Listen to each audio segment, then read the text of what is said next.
Alright, so the plate we machined has holes in it to accommodate our raw stock. This is just a 1/4 inch by 3/4 inch aluminum bar. That gets machined down to be turned into these guys. They come off the machine just like this. After this, what we'll do is we'll break all these tabs off, and then we'll flip them over and we'll do our chamfering and a little hex pattern to retain the pivot. And then after that, actually probably before that, we'll do the top half, which is done out of 1/8 inch thick aluminum. And that'll be done in much the same manner that these are done. So, I'm gonna zero this all out and we'll start machining it.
Alright, so I keep on having a reoccurring problem. This is the second time now where my y-axis limit switch goes off within a few lines the same time every time on this program. Now I think the issue, I could be wrong, has to do with the housing for the limit switches not being very waterproof. So I'm going to undo this and see if I get the same little water feature that I got yesterday. I don't know if you can hear me on the other side there.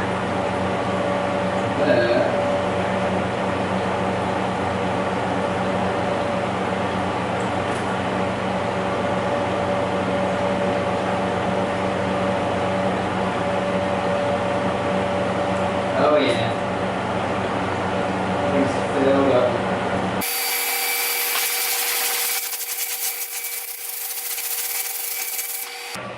And 4.5 hours later, we've got 25 beautiful parts.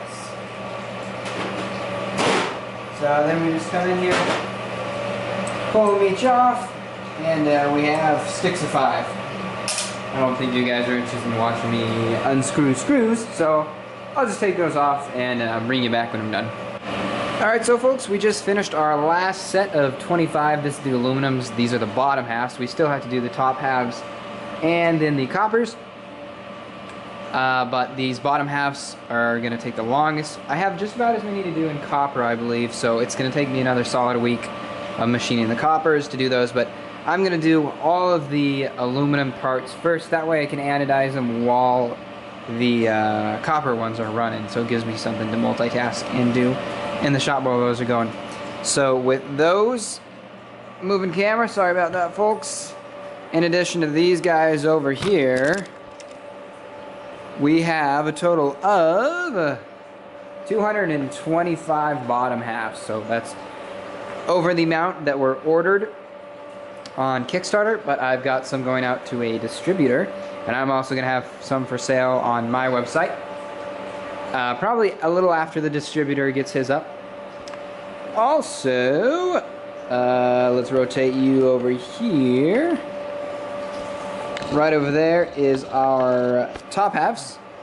So we still got to machine those. Compared to the bottom halves, those take a lot less time. And as you can see, there's our copper, and a little sneak preview. We do have some brass, and those are my distributor's exclusive models. He requested brass, so there are going to be some brass ones available, so that's cool. Depending on how they go, we may or may not have some aluminum, or rather titanium ones. I'm interested in doing titanium ones, but also right now I have something that I've been prototyping while the machine has been running that I'm super excited to be doing as the next Kickstarter. It's like an addiction once you get going on these. You just want to do another one, another one, another one. And so I hope folks will continue enjoying my products, and I plan to keep on kicking out more and more quality products. Alright, so we're making another fixture. This is to hold the bar in place so we can punch holes into it to hold it on our actual fixture plate. And this is just so we can get accurate holes to hold it in the center. So I'm just cleaning this up a little bit so you guys can hopefully see through it a little bit. Try not to scratch the crap out of it.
That big nasty bird's nest tells me that I didn't push this bit hard enough.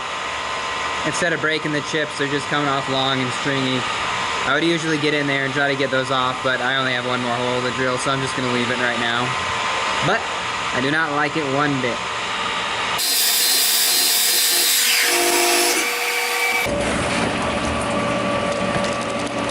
Oh yeah, look at that bird's nest.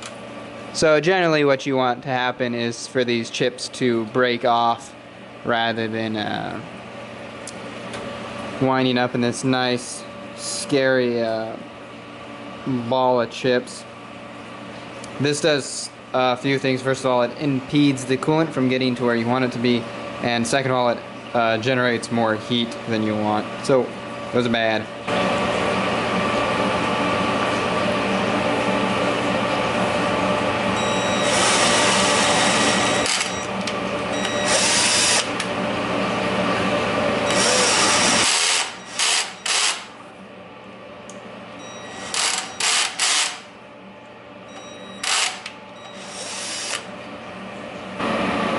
Okay, so since we have those clamps on now, I can show you. Basically, you just put your part in there, and you can see it moves freely.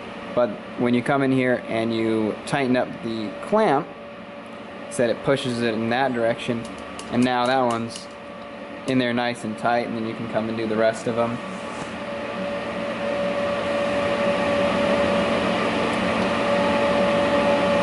And then that shouldn't be going anywhere. So for anybody that is in any sort of louder environment, I would highly suggest picking up something like this. 20 bucks and it'll save your hearing in the long run. What this is a decibel meter. It picks up the sound in here. And I'll be quiet for a second, but you can see that it's under 80 for the most part. It's picking up me talking. So you can see jumping around 79 point something. Sometimes it gets up to about 81 on the louder cuts. But basically what that means is I can be in this environment for between, I think, 8 and 16 hours without any permanent or lasting hearing damage. So I got that, just because I very much value my hearing.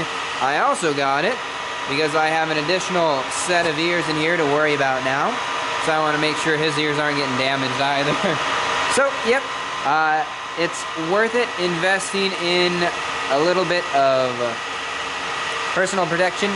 I usually wear headphones and listen to podcasts or something like that also, but for the times when I'm not, and especially for the new puppy, I want to make sure it was going to be an appropriate sound level in here. And for 20 bucks, I mean, you really can't go wrong. It'll be nice to have this for other stuff too.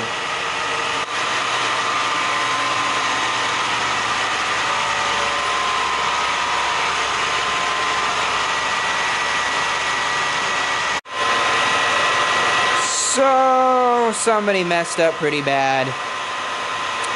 The aluminum that I ordered is 3/4 inch wide, so 0.750. Now, the knives themselves, once they're all machined and everything, are about 0.6 inches, plus or minus a thou or two. So that's half a thou. So I didn't really think about it, but I ordered these, and these are about 26 thousandths oversized. So that gives me about 13 thou on either side to knock off. That in and of itself is a really small amount, especially when I'm kind of just slopping holes in the middle to hold them down into the fixture. But what I really didn't take into consideration is on these extrusion, the corners are all rounded. And I'll zoom you in here in a second.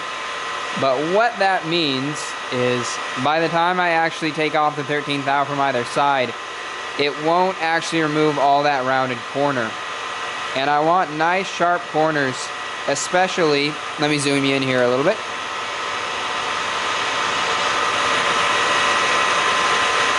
Especially on the inside here.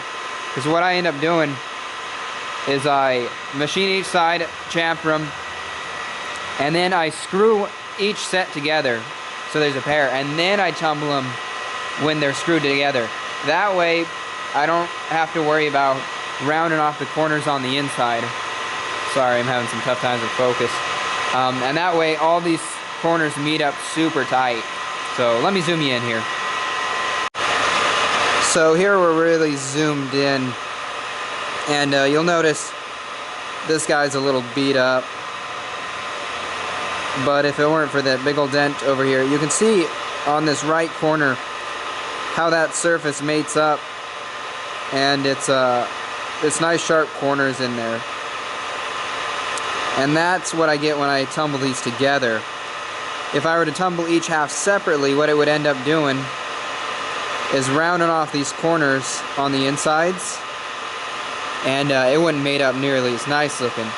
Now the problem is, let me see if I can bring this copper in. Bear with me for a second while you enjoy the super blurry stuff.